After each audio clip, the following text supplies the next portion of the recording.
네, 안녕하십니까. 오늘 강의를 맡게 된 한국은행 경제통계국 국제수지팀에서 근무하고 있는 이영우 과장이라고 합니다.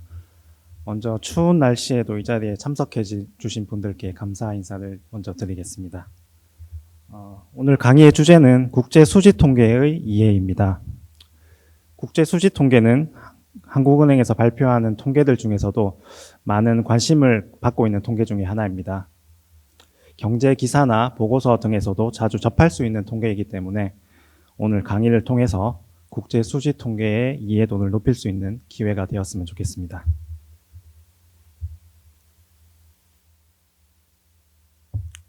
그럼 강의 순서를 먼저 말씀드리겠습니다. 오늘 강의는 크게 4개의 장으로 구성되어 있습니다.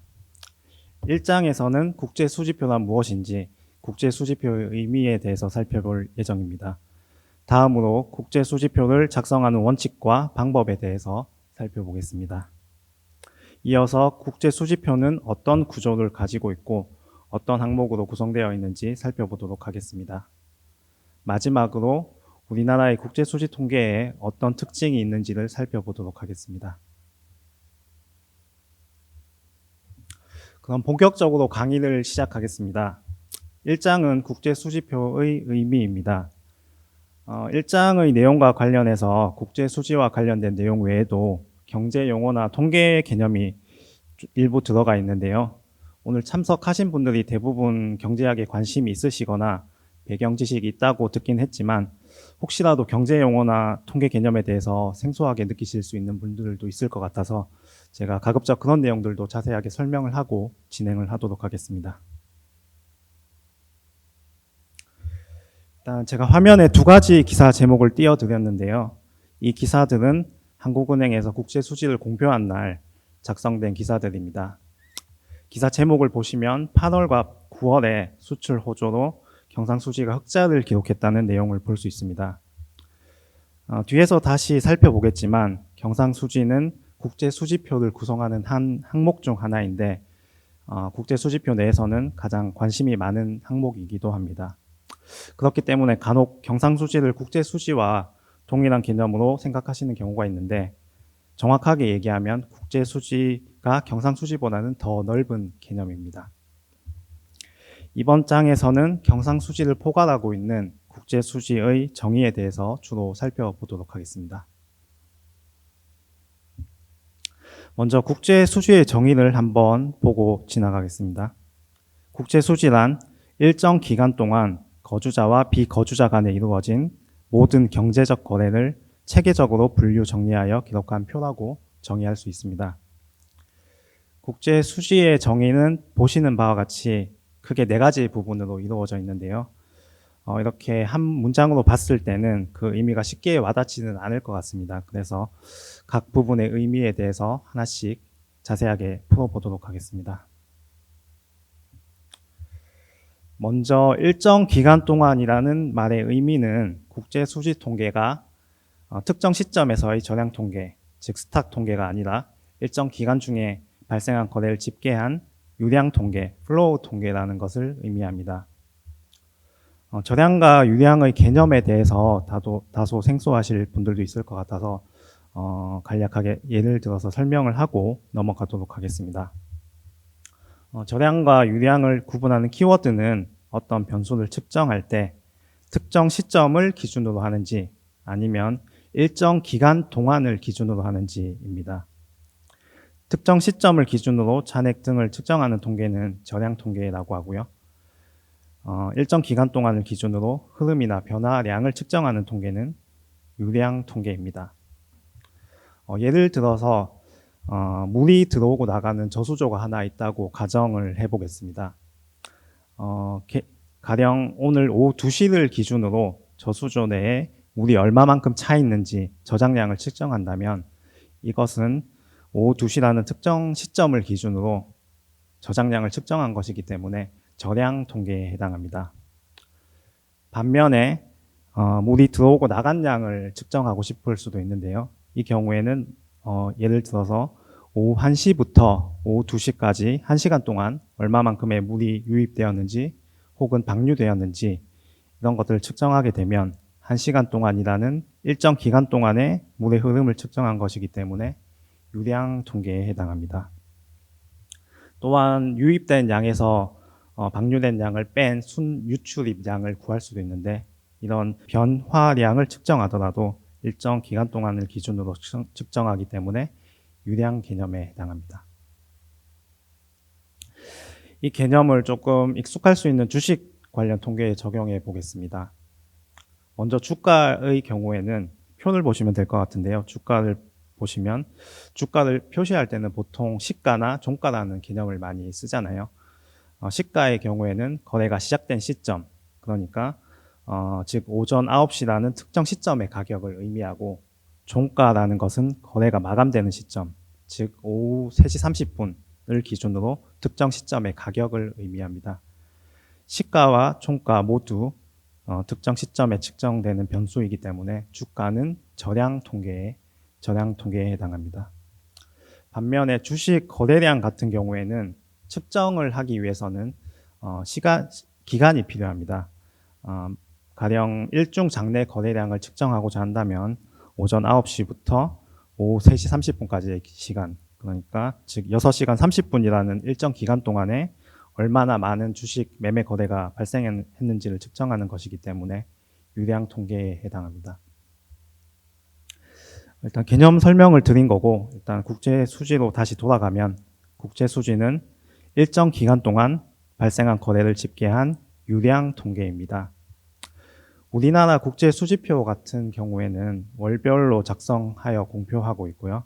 그렇기 때문에 한 달 동안 발생한 거래를 집계하는 유량 통계라고 할 수 있겠습니다.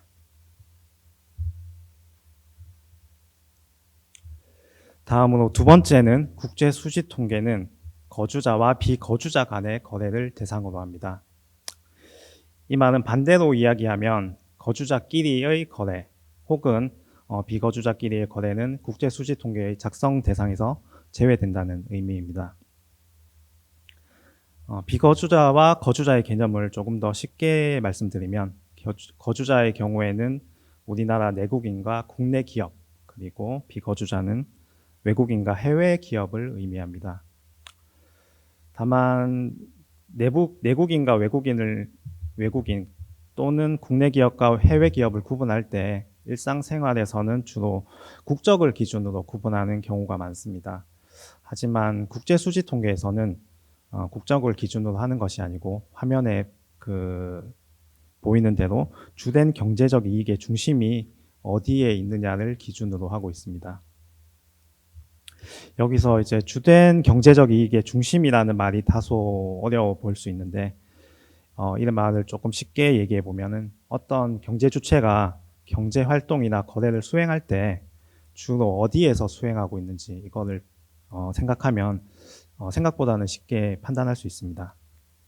일단 개인을 먼저 말씀드리면은, 개인의 경우에는 일반적으로 1년 이상 어떤 나라에서 경제 활동이나 거래를 수행할 경우에 주된 경제적 이익의 중심이 그 나라에 있다고 보고 있습니다.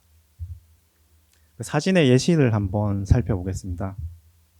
첫 번째 사진은 영국 프리미어 리그에서 활동하고 있는 손흥민 선수의 사진인데요. 손흥민, 김민재, 이강인 선수와 같이 주로 해외 리그에서 활동하고 있는 프로스포츠 선수들의 경우에는 주로 해당 리그가 속한 나라에서 경제 활동을 수행하고 있는 것으로 보고 있기 때문에 우리나라 국제 수지에서는 거주자가 아닌 비거주자로 분류됩니다.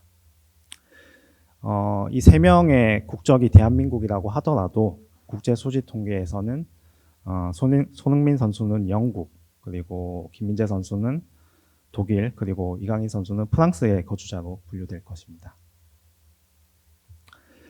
두 번째 사진과 세 번째 사진은 조금 특수한 케이스인데요. 일단 두 번째 사진은 주한미군입니다. 주한미군이 근무하는 외국 정부의 군사시설이나 아니면 국내에 있는 외국 대사관 같은 경우에는 지리상으로는 국내에 소재하고 있긴 하지만 이 대사관이나 군사시설은 외국의 영토로 간주됩니다. 그렇기 때문에 주한미군은 지리적으로는 국내에 위치하고 있기는 하지만 미국에서 경제활동을 영위하는 것으로 간주하고 우리나라 국제수지에서도 비거주자로 분류가 됩니다. 그리고 세 번째는 항공사 승무원인데요. 항공사 승무원의 경우에는 1년 동안 여러 나라를 돌아다니게 되잖아요. 이와 같이 여러 나라에 걸쳐서 경제활동을 수행하는 경우에는 한 나라에만 있는 것으로 귀속할 수 없기 때문에 그냥 본국의 거주자로 처리를 하고 있습니다. 즉 우리나라 국제수지에서 국내 항공사 승무원의 경우에는 국내 거주자로 분류하고요. 외국 항공사의 승무원의 경우에는 비거주자로 분류합니다. 기업의 거주성도 판단을 해야 될 텐데 기업의 경우에는 개인보다는 조금 더 단순합니다. 기업의 경우에는 본사 소재지가 아니라 법적으로 설립되고 등기된 경제권에서 그 나라의 경제적 이익의 중심이 있는 것으로 봅니다. 예를 들어서 국내 자동차 기업이 미국 생산법인을 현지에 설립해서 활동하고 있다고 한다면 본사 소재지의 경우에는 한국일 테지만 미국에서 법적으로 설립되고 생산 활동을 영위하고 있기 때문에 우리나라 국제수지에서는 비거주자로 분류하고 미국의 거주자로 보고 있습니다. 반대로 외국계 은행의 국내 지점의 경우에는 국내에 등기를 하고 있고 영업도 주로 국내에서 수행을 하기 때문에 우리나라 국제수지에서 거주자로 분류하고 있습니다.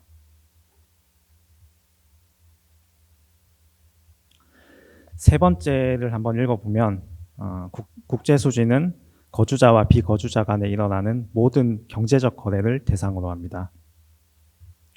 국제거래라고 하면은 주로 일반적으로 재화의 수출입 거래를 많이 떠올릴 것 같은데요. 국제수지에서 말하는 경제적 거래라는 것은 이러한 재화의 수출입뿐만 아니라 서비스를 주고받는 거래, 그리고 근로에 대한 대가인 급여 및 임금을 주고받는 거래, 그리고 금융상품을 사고 파는 거래, 그리고 금융상품을 보유하면서 발생하는 이자나 배당 수수 거래 등 모든 형태의 교환 거래가 포함됩니다. 또한 쌍방의 교환 거래뿐만 아니라 대외 무상 원조나 외국인 근로자가 본국의 가게로 송금하는 그러니까 대가 없이 이루어지는 일방적인 이전 거래도 국제수지의 작성 대상에 포함됩니다. 반면 국제수지에서도 거래로 보지 않는 비거래에 해당하는 항목들도 있는데요. 비거래와 거래의 구분에 대해서는 다음 장인 국제수지의 작성 원칙에서 조금 더 자세하게 살펴보겠습니다. 마지막으로 국제수지 통계는 복식부기 원칙으로 국제수지 매뉴얼에 따라서 체계적으로 분류 정리하고 있습니다. 통계를 체계적인 작성 원칙에 따라 분류 정리하는 이유는 사전에 정해놓은 원칙에 따라서 정확하고 신뢰성 있는 통계를 생산하여 국가 간 또는 지계열 간 비교 가능성을 높이기 위해서입니다. 여기에 나와 있는 복식부기 원칙과 그리고 국제수지 매뉴얼에 대한 작성 원칙에 대해서도 2장에서 조금 더 자세하게 다뤄보도록 하겠습니다. 앞서 잠깐 언급을 드렸었는데 2장으로 넘어가기 전에 국제수지 매뉴얼에 대해서 잠깐 살펴보도록 하겠습니다. 국제수지 매뉴얼이라 함은 IMF가 발간한 국제수지 작성에 관한 국제 기준을 이야기합니다. 영어 약자로는 보통 BPM이라는 용어를 실무적으로 많이 쓰고 있고요. 국제수지 매뉴얼에 담고 있는 내용은 국제수지 통계의 포괄 범위, 그리고 분류 기준, 평가 방법 등 주로 국제수지를 작성하는 방법에 대해서 내용을 다루고 있습니다. 국제적으로 중요한 통계의 경우에는 이렇게 국가 간 비교 가능성을 높이기 위해서 국제적으로 통일된 작성 기준이 필요할 텐데 국제수지 통계 작성을 위한 국제 기준이 바로 이 국제수지 매뉴얼이라고 보시면 되겠습니다. 국제수지 매뉴얼은 1948년에 최초로 발간이 되었고요. 이후 변화를 반영해서 5차례 정도 개정이 되었고 현재 우리나라를 포함해서 대부분의 선진국들은 2010년에 개정된 국제수지 매뉴얼 제6판 BPM6에 따라서 작성하고 있습니다. 그럼 2장으로 넘어가기 전에 지금까지 내용을 한번 정리를 해보겠습니다. 1장에서는 국제수지표의 의미에 대해서 살펴보았고요. 일단 국제수지의 정의는 크게 네 가지 부분으로 이루어져 있습니다. 첫 번째는 일정 기간 동안 거래를 집계하는 유량 통계이고요. 그 다음에 두 번째, 거주자와 비거주자 간에 이루어진 거래를 대상으로 하고, 세 번째로 쌍방의 교환 거래뿐만 아니라 대가 없이 이루어지는 이전 거래가 모두 포함이 됩니다. 그리고 마지막으로 국제수지 작성 원칙에 따라서 체계적으로 분류 정리한 기록한 표, 이렇게 정의할 수 있겠습니다.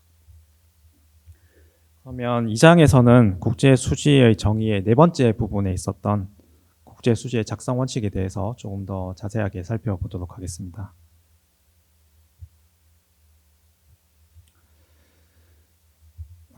국제수지의 작성 원칙은 기본적으로는 국제수지 매뉴얼 제6판, 즉 BPM6를 따르고 있고요. 여기 화면에서 보시는 바와 같이 크게 5가지로 요약할 수 있겠습니다. 복식부기의 원칙, 실제 시장 가격 평가, 발생주의 원칙, 밑달러화로 환산, 거래 변동만 반영. 이번 장에서도 각 부분의 의미에 대해서 작성 원칙을 하나씩 살펴보도록 하겠습니다. 먼저 첫 번째는 복식부기 원칙입니다.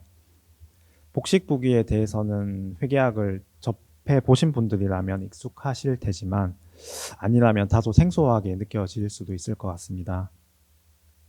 국제수지통계에서 복식부기 원칙이란 거주자와 비거주자 간에 발생한 모든 개별 대외 거래를 차변과 대변에 각각 동일한 금액으로 계상하는 것을 의미합니다. 아래 표가 나와 있는데 표를 보시면 복식부기 원칙에 따라서 국제수지 거래가 어떻게 계상되는지 볼 수 있습니다. 국제수지표의 구성에 대해서는 이후 3장에서 자세하게 살펴보겠지만 오차 및 누락이 없다고 가정하면 화면에서 보시는 바와 같이 경상수지, 금융계정, 그리고 자본수지 이렇게 세 개의 부분으로 이루어져 있습니다. 자본수지의 경우에는 국제수지에서 차지하는 비중이 그렇게 크지는 않기 때문에 설명의 단순화를 위해서 이번 장에서는 주로 경상수지와 금융계정을 중심으로 어떻게 작성되는지 한번 예를 들어서 설명해 보겠습니다. 그리고 참고로 금융계정의 경우에는 금융자산과 부채가 모두 나와 있는데요. 제가 설명은 금융자산을 중심으로 얘기를 드릴 거고 금융자산의 증가는 금융자산의 감소, 그리고 금융자산의 감소는 금융부채의 증가로 대체해도 무방하다는 점을 미리 말씀드리고 설명드리겠습니다. 일단 기본적인 개념은 기업의 회계 처리와 비슷하다고 보시면 되겠습니다. 즉 차변에는 비용의 발생, 자산의 증가, 부채의 감소를 기록하고요. 대변에는 수익의 발생, 자산의 감소, 부채의 증가를 기록하게 됩니다. 먼저 경상수지는 거주자를 기준으로 수익과 비용의 발생을 기록하는 항목으로 생각하시면 조금 더 이해가 쉬우실 것 같습니다. 금융계정은 금융자산과 부채의 증가, 감소를 기록하는 항목입니다. 그럼 대외 거래가 실제로 경상수지와 금융계정 차변 대변에 어떻게 반영되는지를 표를 보면서 설명을 드리겠습니다. 먼저 경상수지 대변을 보시면 상품 수출, 서비스 제공과 같은 대외 거래에서 발생하는 거주자의 수익이 기록되고요. 이러한 수익이 발생하게 되면은 그에 대한 대가로 통상 현금과 같은 금융자산을 받게 될 것입니다. 이러한 금융자산의 증가는 금융계정의 차변에 반대 계정으로 기록되게 됩니다. 반대로 경상수지 차변에는 상품의 수입 그리고 서비스를 제공받는 거래와 같이 대외 거래에서 발생한 거주자의 비용을 기록하게 됩니다. 그리고 그에 대한 대가로 마찬가지로 금융자산을 상대방에게 주게 될 것인데 이렇게 상대방에게 금융자산을 주게 되면 금융자산이 감소하고 그 금융자산의 감소를 금융계정의 대변에 기록하게 됩니다. 이때 차변과 대변에는 아까 말씀드렸던 것처럼 동일한 금액이 기록됩니다. 경상수지에 기록되지 않는 그런 거래도 있을 수 있는데요. 예를 들면 주식 매매 거래 같은 경우에는 주식과 현금을 교환하게 되는데 이 거래는 수익과 비용이 발생하지 않고 금융자산 간의 교환만 이루어지기 때문에 금융자산 내에서, 금융계정 내에서 금융자산의 증가와 다른 금융자산의 감소로 기록됩니다. 이때도 차변과 대변에는 동일한 금액이 기록되게 됩니다. 이와 같이 하나의 거래에서 표에 나타난 차변 기록과 대변 기록이 다양한 조합으로 발생할 수 있고 양변에는 동일한 금액이 기록됩니다. 따라서 원칙적으로는 차변과 대변의 합은 항상 0이 되어야 합니다. 하지만 실제 통계를 작성할 때는 차변 집계금액과 대변 집계금액이 다른 경우가 일반적인데 이를 오차 및 누락이라고 부르고 있습니다. 오차 및 누락이 발생하는 이유에 대해서는 3장에서 다시 설명드릴 예정이기 때문에 그 부분은 이후에 설명을 드리도록 하겠습니다. 그리고 참고로 표 안에 지금 수입이라는 단어가 여러 번 등장하는데 지금 파란색으로 표시한 수입과 빨간색으로 표시한 수입은 서로 다른 의미입니다. 먼저 차변의 상품 수입에서의 수입은 임포트를 의미하고요. 대변에서의 서비스 수입, 본원소득 수입에서의 수입은 인컴을 의미합니다. 이게 혼동될 수 있는 부분이어서 말씀드린 것이긴 한데 항목의 명칭을 기억하기보다는 각 용어의 의미를 이해하시고 넘어가시면 충분할 것 같습니다. 그러면 간단한 거래 예시 2개를 통해서 대외 거래가 실제로 복식부기 원칙에 따라 국제 수지표에 어떻게 반영되는지를 한번 살펴보겠습니다. 먼저 거래 A를 보시면 국내 기업이 해외에 자동차를 수출하고 그 대가로 현금 5만 달러를 받은 상품 수출 거래입니다. 아래 표를 보시면 상품 수출은 거주자의 입장에서 수익에 해당하기 때문에 경상수지의 대변에 상품 수출 5만 달러를 기록합니다. 그에 대한 대가로 현금 5만 달러를 받았는데 현금도 금융자산에 해당합니다. 그래서 금융자산의 증가를 금융계정의 차변에 동일한 금액으로 5만 달러를 기록합니다. 그리고 거래 B의 경우에는 내국인이 해외여행지에서 여행경비를 2,000달러를 현금으로 지출한 거래입니다.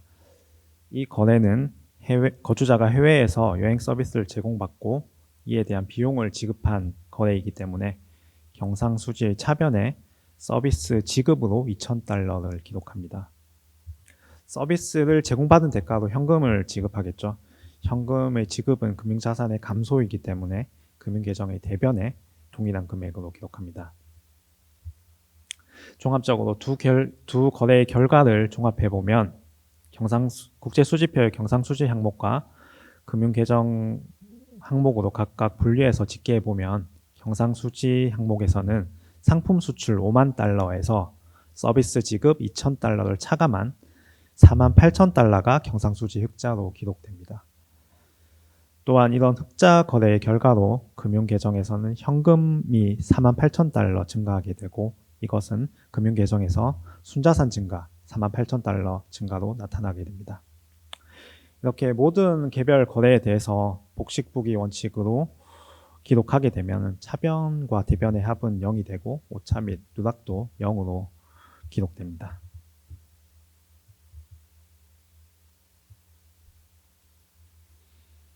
두 번째 작성 원칙은 거래 금액의 평가 기준에 대한 내용입니다. 모든 거래는 당사자 간에 합의된 실제 가격을 기준으로 평가합니다. 즉, 거주자와 비거주자 간에 재화나 서비스를 사고 파는 거래, 그리고 금융자산을 사고 파는 거래에서 원칙적으로는 실제 매입 또는 실제 매도한 가격을 기준으로 계산합니다. 다만 무상 원조와 같이 무상 원조를 할 때 현물 자산을 이전하게 되면은 당사자 간에 합의된 시장 가격이 존재하지 않는 경우도 있을 수 있는데요. 이 경우에는 시장에서 판매되었다고 가정한 가격으로 의제하여 평가하고 있습니다. 세 번째는 거래를 계상하는 시점입니다. 거래를 계상하는 시점은 현금을 주고받았을 때를 기준으로 하는 것이 아니라 발생주의 원칙을 따르고 있습니다. 여기서 발생주의 원칙에 따른 거래의 계상 시점이라는 것은 경제적 가치가 생성, 변화 또는 교환, 이전, 소멸될 때를 말합니다. 이것은 채권과 채무의 소유권 변동이 발생한 시점과 동일한 의미로 해석하셔도 될 것 같습니다. 실무 관행상으로는 상품의 경우에는 주로 통관 시점에 소유권이 이전된다고 그렇게 간주를 하고 있고요. 다만 특수한 케이스도 있는데 선박 같은 경우에는 소유권 변동 시점과 통관 시점 사이에 시차가 크게 발생합니다. 보통 선박 같은 경우에는 선박 건조를 진행하면서 진행률에 따라서 소유권이 조금씩 거래 상대방에게 이전이 되는데 이 부분을 조정하기 위해서 통관 시점이 아니라 시차 조정을 거친 후에 소유권 변동 시점을 기준으로 통계를 산출하고 있습니다.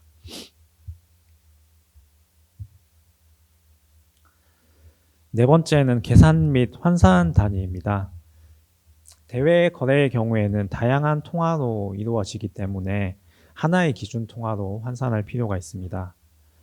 현재 우리나라에서 사용하는 기준 통화는 $달러화 기준이고요. 실제 대외 거래가 $달러화 이외에 유로화나 엔화 또는 원화로 거래가 되는 경우에는 해당 시점의 환율을 적용해서 $달러화로 환산한 금액으로 국제수지표에 계상하고 있습니다. 우리나라가 $달러화를 기준 통화로 쓰는 이유는 우리나라의 대외 거래에서 주로 사용되는 결제 통화가 $달러화이기 때문입니다.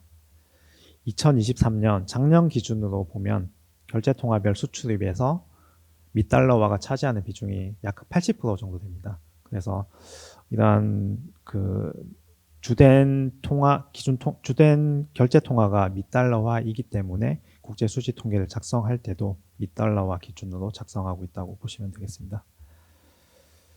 우리나라 경우에는 $달러화를 기준 통화로 쓰고 있지만 모든 나라가 $달러화 기준으로 작성을 하고 있는 건 아니고요. 독일이나 일본 같은 일부 국가들에서는 자국 통화로 국제 수지 통계를 작성하기도 합니다. 그래서 자국 통화로 통계를 작성하게 되면은 국제 간 비교가 어렵기 때문에 IMF에서는 각국 간 비교 가능성을 높이기 위해서 각국 국제 수지 통계를 $달러화 기준으로 환산해서 제공하고 있습니다. 마지막으로 국제 수지 통계는 거래에 의한 변동분만 반영합니다. 이 말을 반대로 얘기하면 국제 수지에서 거래로 보지 않는 비거래 요인에 의한 변동은 반영하지 않는다는 얘기입니다. 비거래 요인에 의한 경제적 가치의 대표적인 예시로는 환율 변동이나 주가 변동 같은 자산 부채를 보유하면서 발생하는 보유 손익이 있습니다. 국제 수지에서는 이러한 환율 변동이나 주가 변동 같이 실현 미실현 보유 손익은 경상적인 거래로 보지 않기 때문에 이 부분은 통계의 작성 범위에서 제외됩니다.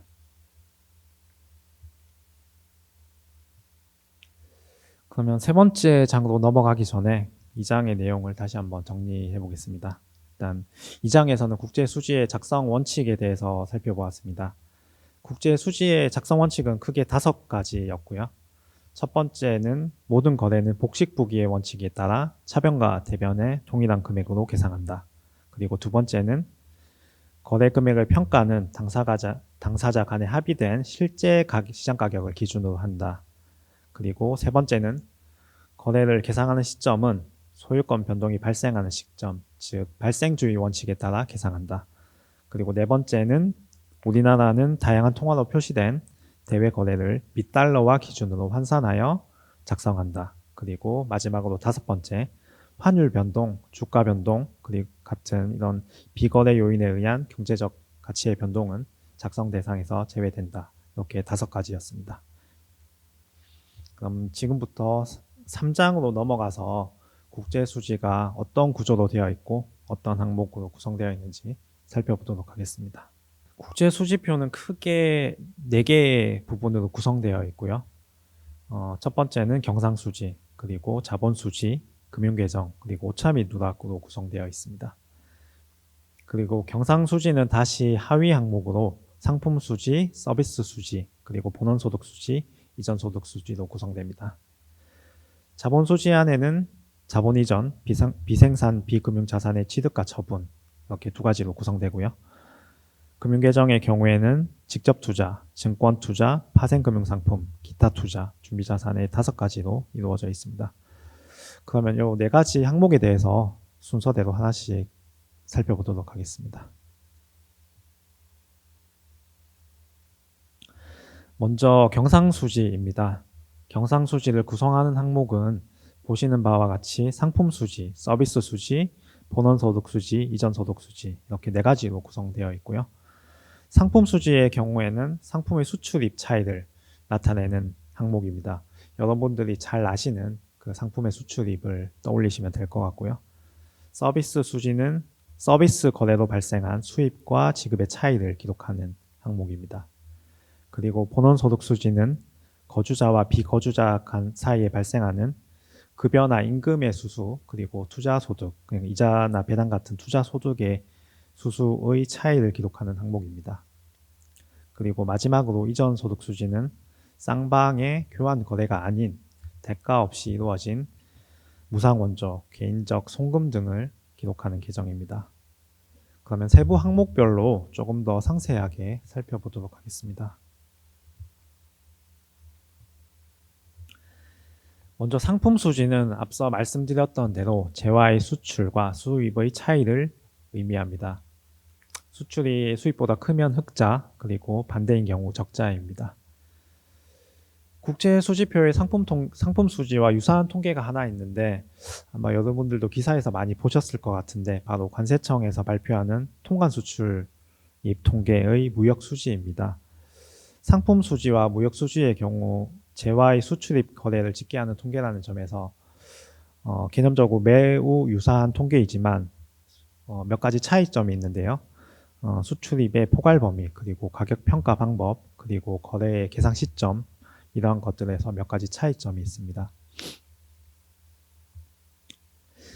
이 표는 국제수지 상품수지와 관세청 통관 통계의 무역수지를 비교한 표입니다. 국제수지 통계를 작성할 때, 국제수지의 상품수지를 작성할 때 기본적으로 저희가 기초자료는 그 통관 통계를 쓰고 있고요. 하지만 이 숫자를 그대로 쓰는 것은 아니고 여기에 보시는 몇 가지 조정을 거쳐서 수정을 해서 사용을 하고 있습니다. 이 조정을 하는 기준은 아까 설명드렸던 BPM6에서 나와 있는 기준에 따라서 조정을 하고 있고요. 표를 보시면 크게 3가지가 조정이 되는데 포괄 범위, 그리고 가격 평가, 계상 시점 이 3가지가 조정이 됩니다. 표를 한번 봐주시기 바랍니다. 첫 번째 포괄 범위의 경우에는 관세청 통관 수출입의 경우에는 관세선을 통과한 모든 재화를 대상으로 하고 있습니다. 즉 이동이 있었다면 모든 재화의 수출입을 포함하게 됩니다.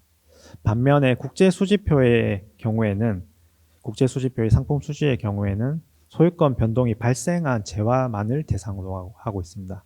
그래서 단순 이동이 있었다고 하더라도 소유권 변동이 없었으면 국제수지표의 상품수지 계상에는 제외가 됩니다. 포괄범위 차이의 대표적인 예로는 견본 물품의 이동이 있습니다. 견본 물품 같은 경우에는 관세선은 일단 통과를 한 재화이기 때문에 관세청의 통관 통계에는 포함이 되고요. 다만 소유권 변동은 없었고 단순한 이동에 해당하기 때문에 국제수지의 상품수지에서는 포괄범위에서 제외됩니다. 두 번째로 가격 평가 기준에서는 파란색으로 표시한 것처럼 수입 가격의 평가 방법의 차이가 있습니다. 먼저 수출의 평가 방법을 설명드리면 2가지 경우 모두 FOB 조건으로 모두 동일합니다. 여기서 FOB라고 하면 본선 인도 가격을 의미하는데요. 쉽게 말하면 수출국의 관세선에서 배나 비행기까지 선적할 때까지 발생한 모든 비용을 상품 가격에 가산한 가격이라고 보면 되겠습니다. 그러니까 수출국에서의 육상 운송 비용이나 이런 보험료들까지 다 포함한 가격이라고 보시면 되고요. 하지만 수출국 관세선에서 선적을 한 이후에도 해상이나 항공 운송 과정에서도 운임이나 보험료가 발생할 수 있는데요. 이것까지 모두 포함하는 것이 CIF입니다. 수입의 경우에는 통관 통계 무역 수지에서는 이러한 수출국 관세선을 통과한 이후에 수입국 관세선을 통과할 때까지 발생하는 해상이나 항공 운임 보험료를 모두 포함한 CIF 기준으로 가격을 평가하고 있습니다. 하지만 상품 수지의 경우에는 수입을 CIF 기준에서 FOB로 조정을 해서 작성하고 있습니다. 그러니까 CIF 기준에서 아까 말씀드렸던 해상이나 항공 운임 보험료를 차감해서 가격을 평가하고 있습니다. 이렇게 하는 이유는 수출과 수입 가격의 평가 기준을 동일하게 조정해서 실제로 상품과 수출입 거래에서 발생한 수지가 얼마인지 정확하게 파악하기 위해서입니다. 세 번째, 계상 시점의 경우에는 통관 수출입 통계의 경우 수출입 신고 수리 시점, 그러니까 신고 시점을 기준으로 하고 있는 반면에 국제 수지표의 상품 수지는 소유권 변동을 기준으로 하고 있습니다.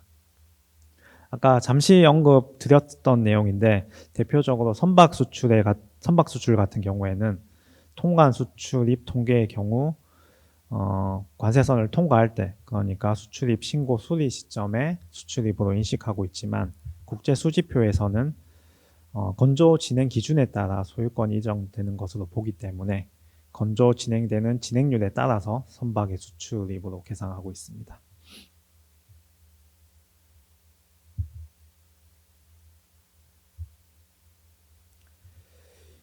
이해를 돕기 위해서 간단한 예시를 만들어 보았는데요.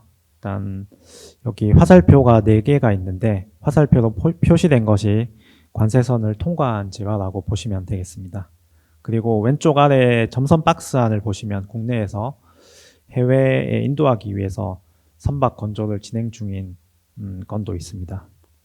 먼저 관세천 통관 통계의 포괄 범위는 관세선을 통과한 모든 재화의 수출을 포함하고 있고, 그리고 수입의 경우에는 부대 운임과 보험료를 포함한 CIF 가격으로 평가하기 때문에 통관 통계 기준으로 수출을 계산해 보면 먼저 자동차 수출 100억 달러가 가산이 되고요. 그리고 견본 수출 1억 달러도 포함됩니다. 그리고 선박의 경우에도 통관 수출한 20억 달러가 포함이 되고요. 이렇게 계산을 하게 되면은 관세청 통관 통계의 수출은 121억 달러가 됩니다. 그리고 수입의 경우에는 원유 수입이 있었는데 여기서 이제 CIF 가격이 70억 달러였으니까 70억 달러가 그대로 수입으로 계상됩니다. 이렇게 수출에서 수입을 차감해 보면 무역 수지는 51억 달러가 되고요. 최종적으로 관세청 통관 통계의 무역 수지는 51억 달러가 되겠습니다. 그럼 국제 수지의 상품 수지가 관세청 통관 통계에서 어떻게 조정되는지를 한번 살펴보겠습니다. 먼저 수출에서 자동차 수출은 100억 달러는 조정 없이 그대로 기록됩니다. 다음으로 견본용 자동차 부품 수출의 경우에는 관세선을 통과하기는 했지만 소유권의 변동이 없는 단순 이동으로 간주하기 때문에 상품 수출에서는 제외됩니다. 그리고 선박의 경우에는 통관 20억 달러가 있지만 국제수지에서는 통관 기준을 쓰는 것이 아니라 건조 진행 기준을 쓰고 있기 때문에 건조 진행 기준 30억 달러를 가산하게 되고요. 결과적으로 국제수지의 상품 수출은 100억 달러에서 30억 달러를 가산한 130억 달러가 됩니다. 수입의 경우에는 아까 FOB 기준으로 작성한다고 말씀드렸잖아요. 지금 CIF 가격만 나와 있는데 CIF 가격에서 FOB로 조정하는 방법은 아까 말씀드렸듯이 CIF에서 부대 운임 보험료를 빼면 된다 말씀드렸죠. 그래서 상품 수입은 60억 달러가 되고요. 결과적으로 국제 수지 통계에서 기록되는 상품 수출은 130억, 상품 수입은 60억, 상품 수지는 70억 달러 이렇게 기록이 되겠습니다. 일반적으로는 이렇게 보시는 바와 같이 국제 수지 통계의 상품 수지가 통관 통계의 무역 수지보다는 크게 나타나는 경향이 있습니다. 아까 말씀드렸다시피 그 수입 가격의 평가에서 관세청 통관 통계가 CIF로 작성하고 있는 반면에 한국은행의 국제 수지에서는 FOB로 조정을 하고 있기 때문에 수입 가격이 기본적으로는 감소하는 부분이 있고요. 그렇기 때문에 일반적으로는 상품 수지가 무역 수지보다는 조금 더 높게 나타나는 그런 경향이 있습니다. 상품 수지에 대한 설명을 마쳤고요. 서비스 수지입니다. 서비스 수지는 거주자와 비거주자 간의 서비스 거래로 발생한 수입과 지급의 차이를 기록하는 계정입니다. 아까 잠깐 언급했듯이 여기에서 제가 쓴 수입이라는 의미는 임포트가 아니라 인컴이라는 것 정도 기억하면 되실 것 같고, 그리고 서비스 수지는 총 12가지의 세부 항목으로 구성됩니다. 그 세부 항목의 내용에 대해서는 모두 기억하실 필요는 없을 것 같고요. 명칭을 보고 대략 이런 거래들이 포함되는구나 정도만 이해하시면 될 것 같습니다. 다음으로 본원소득수지입니다. 본원소득수지는 거주자와 비거주자 사이에 발생하는 급료 및 임금, 투자소득을 계상하는 거래입니다. 먼저 급료 및 임금을 먼저 말씀드리면, 거주자가 1년 미만 동안 다른 경제권에서 일하면서 비거주자로부터 받는 보수, 그리고 거주자가 국내에 1년 미만 고용된 비거주자에게 지급하는 보수를 계상합니다. 여기서 왜 1년 미만이냐고 하면 1년 이상 외국에서 일하게 되면은 거주자가 아니라 비거주자로 간주하기 때문에 비거주자 고용인이 비거주자 직원에게 급여를 지급하게 되면은 비거주자 간의 거래가 되고 우리나라 국제수지의 작성 대상에서는 제외됩니다. 다음으로 투자소득수지는 내국인이, 그러니까 우리나라 국민이 대외금융자산과 금융부채를 보유함에 따라서 발생하는 배당금이나 이자를 계상하는 계정입니다. 그 상품 형태별로 보면은 주식에서는 배당이 발생할 테고 채권이나 대출 차입의 경우에는 이자가 발생하게 될 것 같습니다. 네 번째는 이전소득수지입니다.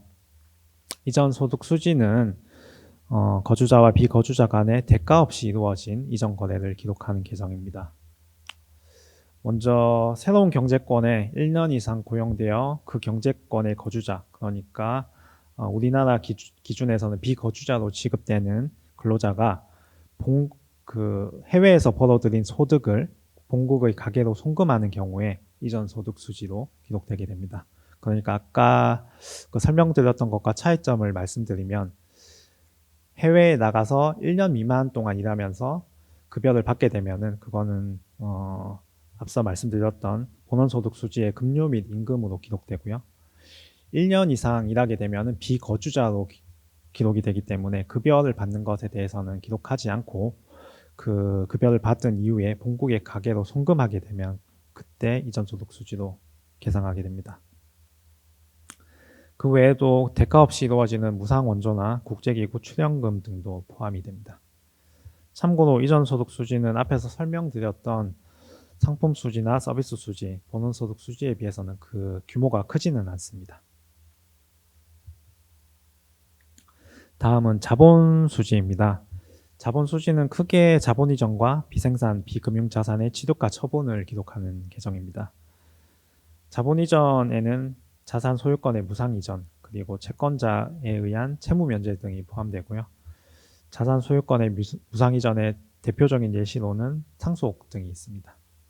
그리고 비생산, 비금융자산에는 브랜드 네임, 상표권, 그리고 영업권 같은 주로 무형자산들의 취득과 처분을 기록하는 계정입니다. 자본 수지도 앞서 말씀드렸던 대로 경상수지에 비해서 금액이 그리 크지는 않습니다. 다음은 금융계정에 대해서 설명드릴 텐데요. 금융계정은 국내의 모든 거주자가 대외금융자산 또는 대외금융부채를 거래하면서 발생하는 거래 변동을 기록하는 계정입니다. 세부 항목으로는 직접 투자, 그리고 증권 투자, 파생금융상품, 기타 투자, 그리고 준비자산으로 구성이 됩니다. 먼저 자산인지 부채인지 판단하는 기준이 필요할 텐데 이를 판단하는 기준은 거주자 입장에서 판단하고 있고요. 예를 들어서 거주자가 해외 채권을 매입했다면 거주자 입장에서 금융자산에 해당되기 때문에 국제수지에서도 금융자산으로 기록하게 됩니다. 반대로 외국인이 국내 시장에서 국내 채권을 매입했다면 이거는 비거주자 입장에서는 자산이 되겠지만 거주자 입장에서는 만기에 상환할 의무가 있기 때문에 금융부채에 해당합니다. 따라서 국제수지에서는 외국인의 국내 직접 투자와 증권 투자는 부채로, 금융부채로 기록하게 됩니다.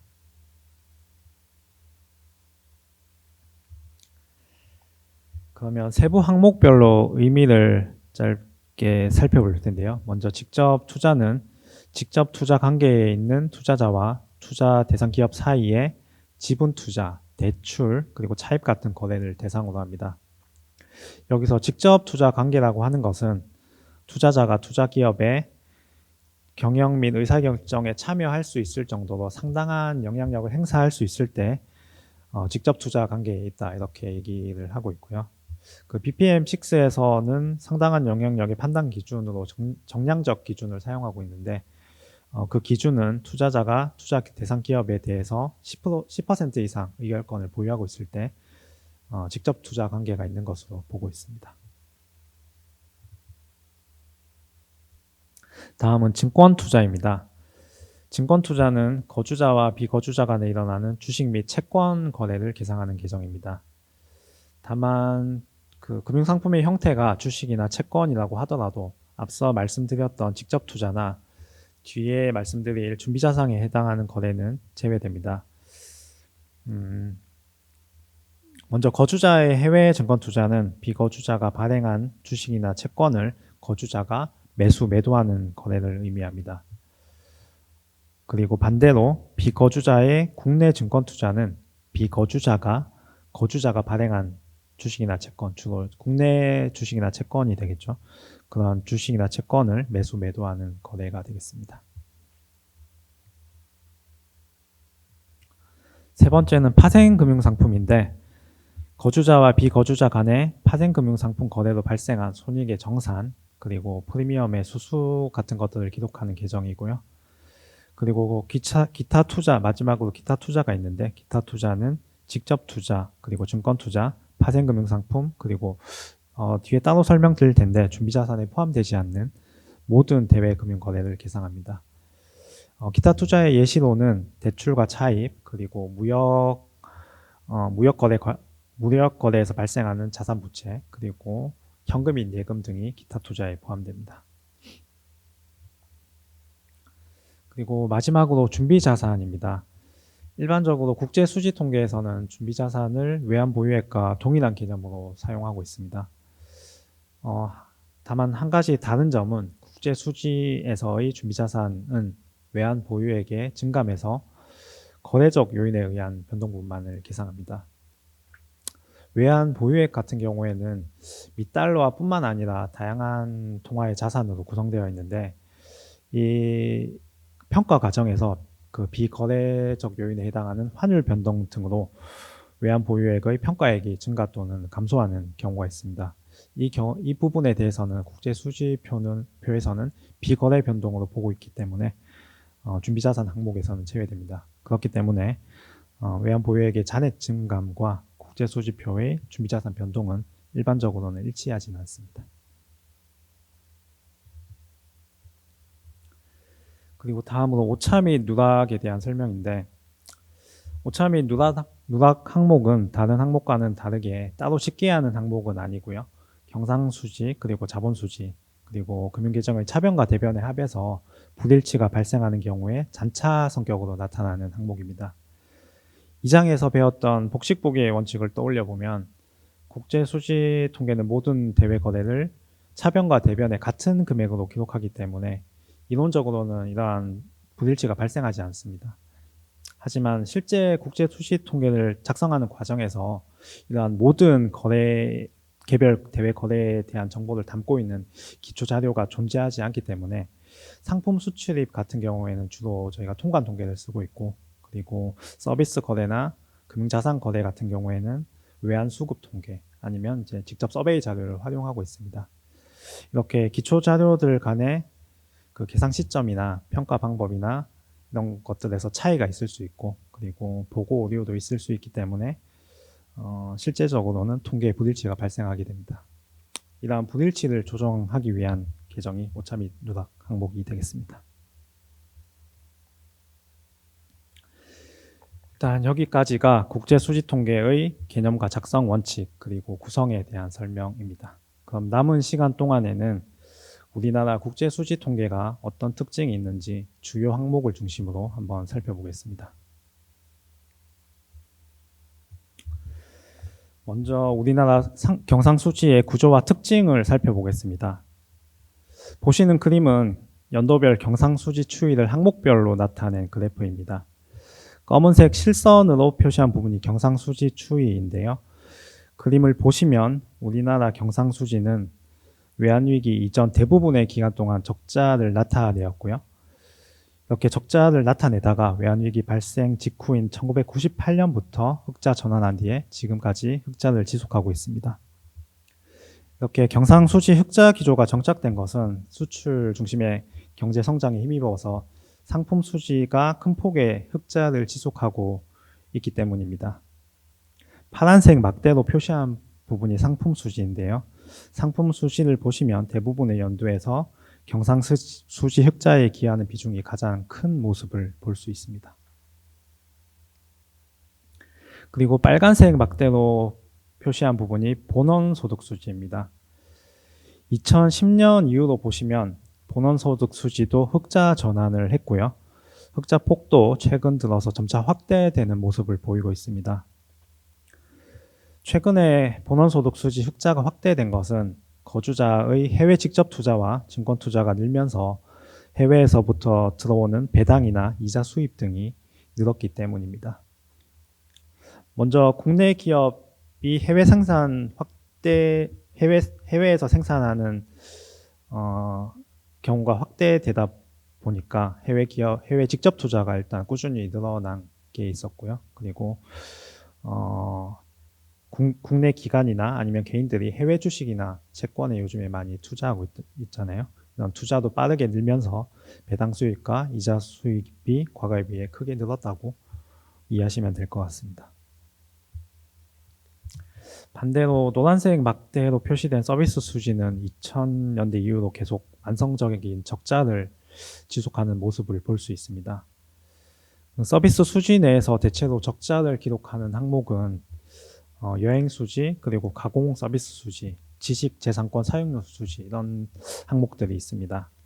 먼저 여행 수지의 경우에는 아무래도 외국인이 국내로 오는 국내 여행보다는 내국인이 해외로 나가는 해외여행 수요가 더 크기 때문에 적자를 지속하고 있는 것으로 보이고요. 그리고 가공 서비스의 경우에는 국내 기업이 해외 기업이나 아니면 해외 자회사에 위탁 생산하는 부분이 우리가 수탁받는 부분보다 더 많다 보니까 주로 적자를 기록하고 있습니다.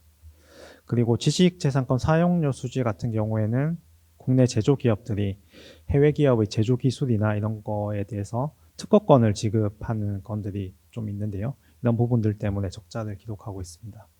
다만 최근에는 우리나라 국내 기업들의 해외 투자를 많이 하면서 해외 자회사로부터 이제 특허권을 수취하는 경우가 있습니다. 이 경우 이러한 이제 수취 금액도 늘다 보니까 적자 구조가 과거에 비해서는 좀 개선되고 있는 모습을 보이고 있습니다. 반면에 서비스 수지 내에서 전부 적자를 기록하는 건 아니고 흑자를 기록하는 항목도 있는데요. 대표적으로 건설 수지 같은 경우에는 국내 건설사들이 해외에 건설하고 대금을 받고 이런 거래들이 많기 때문에 연간 기준으로 보면 통계 작성 이후로 꾸준히 흑자를 기록하고 있습니다. 시계를 조금 더 좁혀서 최근 월별 추이를 한번 보도록 하겠습니다. 최근 경상수지 추이를 보시면 월별로 등락이 있기는 하지만 2023년 그러니까 작년 하반기부터 상품 수지를 중심으로 흑자폭이 개선되고 있는 모습을 볼 수 있습니다.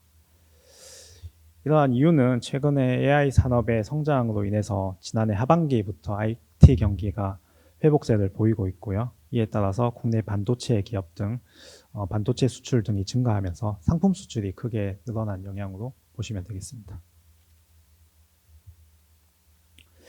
그리고 금융계정에 대해서는 직접 투자와 증권 투자 두 가지에 대해서 설명드리겠습니다. 일단 설명드리기 전에 그래프에서 보시는 국제 수지표의 직접 투자와 증권 투자는 유량 통계이기 때문에 연도 말 잔액이 아니라 1년 동안의 순투자 금액인 점을 참고하시면 좋을 것 같습니다.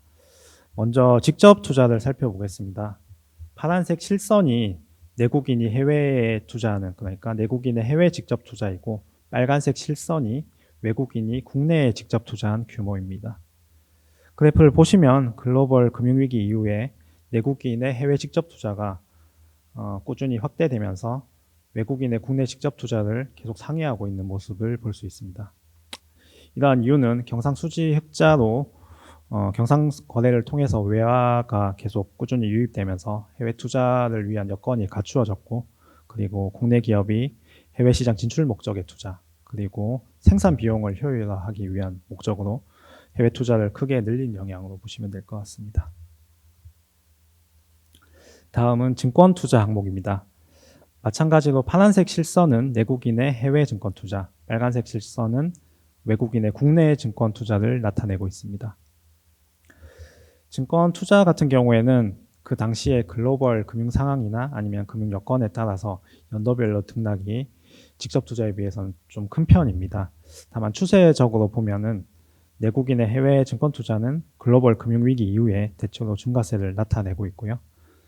외국인의 국내 증권 투자도 2015년 이후에는 대체로 증가세를 보이고 있는 모습을 볼 수 있습니다.